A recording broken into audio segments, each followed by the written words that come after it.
Hey y'all. I I think can't. Princess Rain done broke my No, I did not. done broke my stand, y'all. Look, I got something I want to say. I asked. I'm actually gonna be asking a question. Bless you. I don't know what the child done did. Lord. Okay, so my question is: has it happened to you, or do you know of someone Okay, in just this situation, married but still a single parent?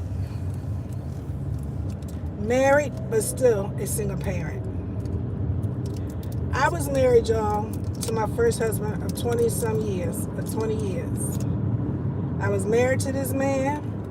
I took care of the house, kids, whatever needed to be done. But I was still a single parent.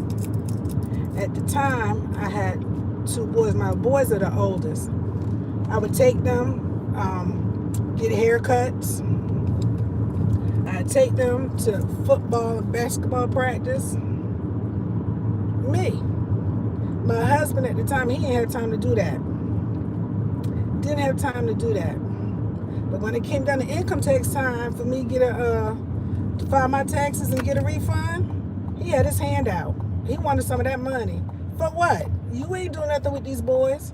You didn't take them get no haircuts. You ain't take them to practices and to their games and everything. It was me. I did it. No, you can't get near a dime. I stood on that. You're not getting it. Nope. These are mine. They're ours, but they're mine. If I would go out with some friends and I would say to my ex at the time, I'm going out with the ladies, da da da da da da. I need you to keep the boys. If you go out, I'm going out and da da da. oh, I fixed it. I'm talking about babysitting. How can you babysit your own children? They're yours. I ain't no babysitter. Neither am I, but they mine, so I gotta keep them. You know, it's crazy that this was the mindset of this ex that I had at the time. You know, he refused to keep the kids. You know, I just don't get it. You know, so at the time, for instance, my oldest son was by somebody else. All right, so everything was good, dandy. You know, he didn't mind watching him here and there, or whatever. And then we had a child together. And once that new baby came into play, he didn't hardly have anything to do with the older child.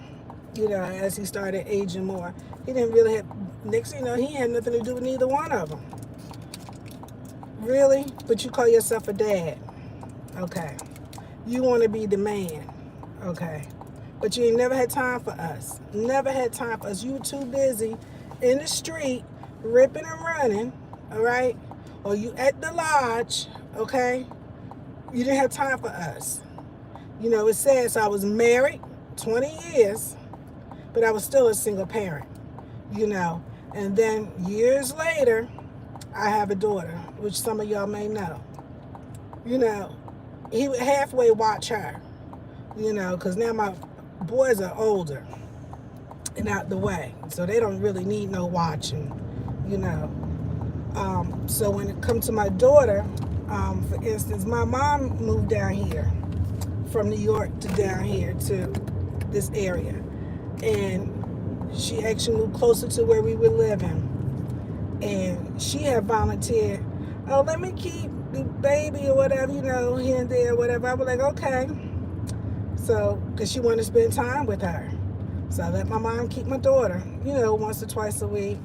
Then I put my little girl in like an early childhood thing for like a pre-K thing. And so my mom would keep her, take her to school or whatever. And the deal was my husband was supposed to pick her up. He didn't want to do that. It got to the point he didn't want to be bothered, period. Let your mother keep her. I'm like, that's not my mom's responsibility. Keep our daughter. It got to the point that I felt it was not right for my mom to keep my daughter every day. So I ended up taking my daughter with me. I worked an hour away from where we lived at. So she had to ride with me, rain, sleet, snow, or shine, an hour for me to take her, drop her off, because I worked like literally across the street, and an hour back. That's just crazy. Crazy. He was so controlling. He wanted to control everything. You know, he didn't want me to have company. He didn't want family at my house. I stood with this man 20 years. 20 years. I divorced him. I had just had enough. Enough is enough. You know, I would never recommend anyone to stay in a marriage because of children. That's exactly what I did. For various reasons, I stayed with this man for various reasons. One, because I wasn't making enough money to support 2 boys, an apartment, and car payment, insurance, you know, everything that comes. Wasn't making the money. But together we lived comfortably. But to do it on my own, I couldn't afford it. You know, even while I was married with this man, when he lost his job as a deputy sheriff, I was working 2 full-time jobs. I believe my day job, I worked 7 to 3:30. I would leave there and was at the gas station from 4 to 11, 12 o'clock at night. And how that worked, thank God I had an aunt that she kept my boys for me during the week. And she would keep them for me from one job to the next job. So at 6, I would head out the house about 6 in the morning, drop them off at her house. I would do their clothes for the whole week, so I didn't have to look for them, figure out what they were going to wear. So I had the clothes set out, and she would dress them for me and take my youngest one to school because he couldn't ride the school bus because he was too young. She would bathe them, feed them. I'd get off at my second job at 11:30, 12 o'clock at night. I'd go to her house, pick them up, take them home. Of course, I'm going to bed for a little bit, a couple of hours, and right back up at 5:30 to go back to my day job that I had to be there by 7 o'clock in the morning. From 7 to 3:30. I would do this over and over and over. You know his excuse to me? Me and your aunt, we don't get along. I can't go get them. No, it's not the point that you can't go get them. You don't want to be bothered. Because you want to rip and run the street because you know I'm at work. You know I'm at work. I'm working 2 full-time jobs. Just totally ridiculous. And he was an older man. He had me by 16 and a half years. Older man. He played me very well. He played me very well. You know, the joke was on me. And every time you turn around, I was pregnant. I lost 2 children. You know, it is what it is. The good Lord knew. I didn't need him knowing what this man was going to put me through.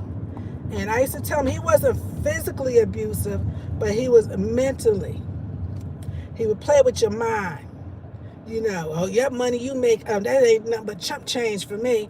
Da-da-da-da-da-da-da-da. But when you ain't had none, you was asking me for some of my chump change.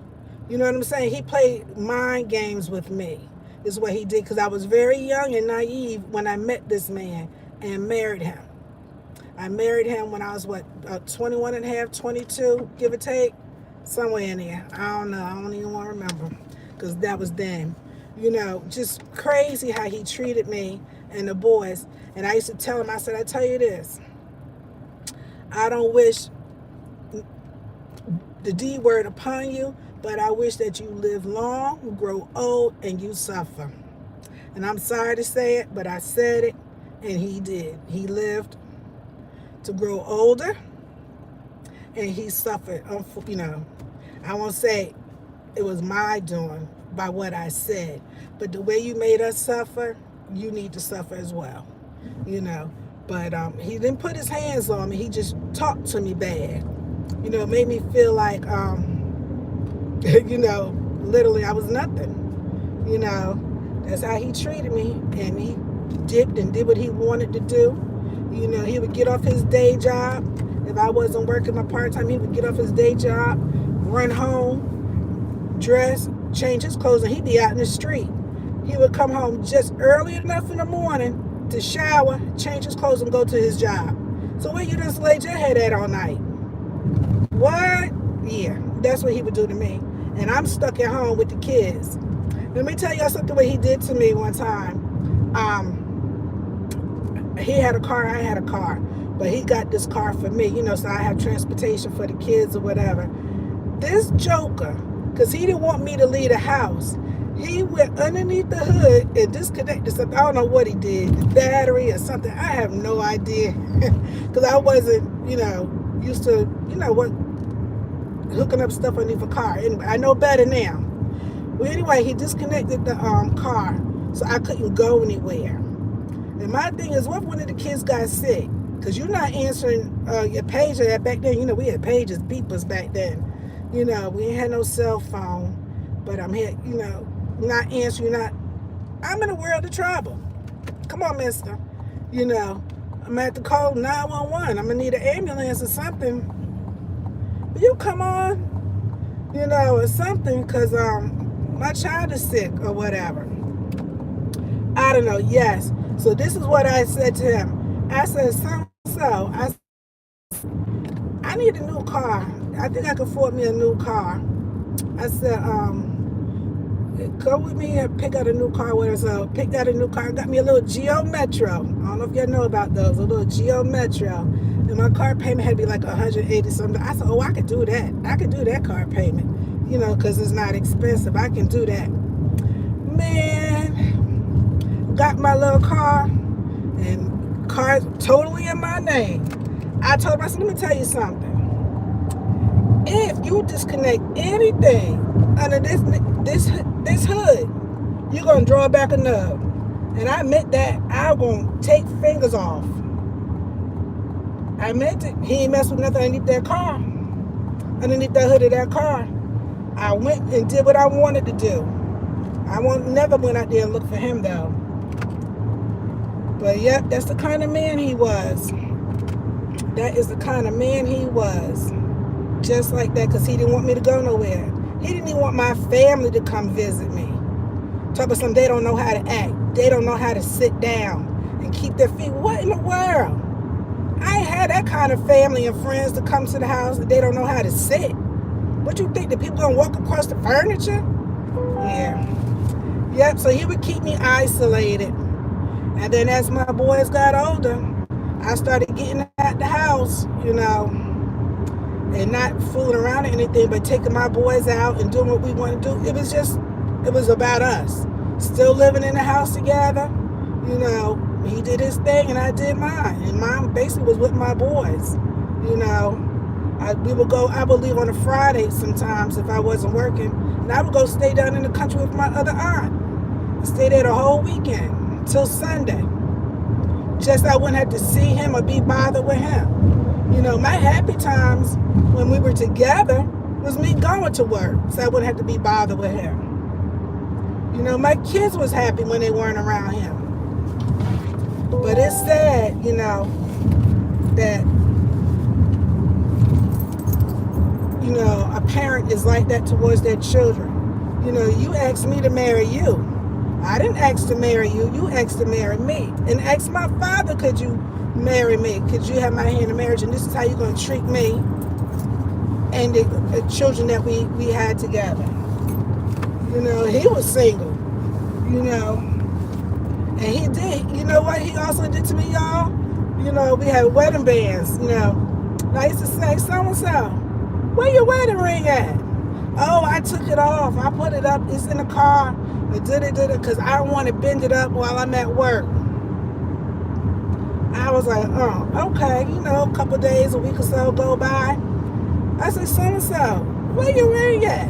It's in the car, I told you. It's been in the car a long time. So I just say about a month or so, I asked him again, where your ring at? Doggone it, I pawned it. You pawned it? What you mean you pawned it? I needed some money. Now, come on. Really? I said, okay, well, you stopped wearing yours, you pawned yours. I didn't pawn mine. I just stopped wearing mine, too. You ain't married, I ain't married either. Forget that. Yep, that's exactly what I did. I put mine and put it up. Actually, I put it on my thumb as a thumb ring. That's what I did with it. I'm not married either.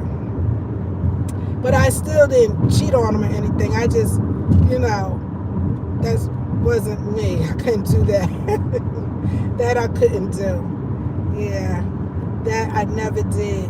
Even when my youngest son, when he was a baby, we had a caravan. And if he took them to the babysitter or whatever, he would take the car seat out the van. I said, why you take the car seat out the van? I don't want nobody breaking in my car for no car seat. I was like, fool, who breaking into your car for a car seat? I said, no, you took the car seat out the car because you didn't want nobody to know you have a family. And that's exactly what it was. He didn't want nobody to know that he had a family, so he would take the baby's car seat out the car. Ridiculous. I can't read y'all's comments because I am driving. Can you see what anybody is saying? I think it's Dylan Olsen said hi. Hi. And then GP Gaming said hi. And then they also said, wow, 20 years. Yeah, 20 years. 20 years of my young life. 20 years of my young life. I divorced that man when I was 41, 42, somewhere in there. Yes. I gave him my good years. My back wasn't broke down. My feet didn't hurt. Now I'm all broke down. I'm married though. The man I'm married to now, Mr. T, if y'all haven't seen him up here in some of my videos, he loved me. Yes, and my children, all three of them. He took to all three of my kids as if they were his. Yep, no ifs, ands, buts about it. My daughter, Princess Rain, who was just reading the comments for me because I can't read them, he used to take her to school for me, pick her up, everything. She asked him, she said, Mr. Byron, can I call you Daddy? Because my father, he don't love us. And he was like, yes, you can call me Daddy. And my daughter, who is now 17, been calling Mr. Byron and Mr. T Daddy since she was 3.5 years old. Yes. Yep. And she tell you in a heartbeat, that's her daddy. And actually her father, she really didn't know. Because I left him when she was so young. She vaguely have memories of him. Vaguely, you know. It's sad, but that's how he wanted it. You know. But that's life. You know, but I gotta go, y'all, because I'm up here on this interstate. And I can't read comments at the time, but after I get off this live and I park, Princess Rain, she trying to read them for me. Oh, somebody else said something, but I don't know what it says. It's like in a different language. Oh, okay. But I can't read the comments because I'm driving. So I will respond to y'all after I park. Y'all have a